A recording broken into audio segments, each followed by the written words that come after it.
Hi, today it's Rodney with Ashe's Wine and Spirits, and today we're going to talk about vermouths. But I really want you to rethink your usage of vermouths. I think so many others are just used to using them as a mixer in a cocktail, whether it's a white dry rum with our gin, whether we're doing Manhattans or Boulevardiers, we need a sweet vermouth. Uh, let's step outside that mindset and let's evaluate and think about using vermouths as either digestifs or aperitifs. Historically, white rums were used as digestifs before a meal, and sweet red vermouths were used as aperitifs after the meal. But I think these can function in either arena. So we're talking about Spanish vermouth today. These are produced by a family up in the Bierzo region of Spain, a little bit more northerly part of Spain. Now, interestingly, pre-Prohibition, they did send these products to America.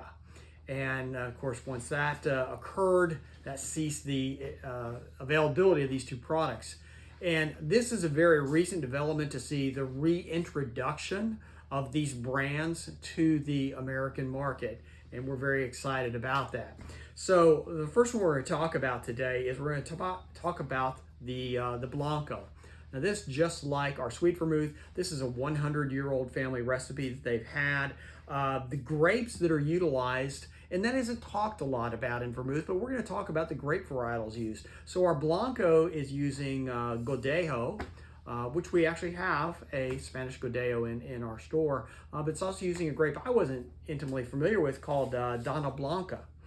So what they'll do with the Blanc or white vermouth is it will end up being macerated for 40 days with the botanicals.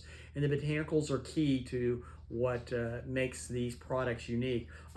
Some of the botanicals that they're using in white, they're using star anise, saffron, thyme, sage, orange peel. There's a few others, but they tend to keep that somewhat close to the chest.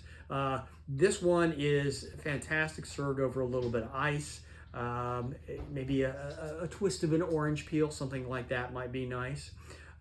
Let's move on to the sweet vermouth. So the sweet vermouth, and again, this is kind of characteristic of being from Bierzo.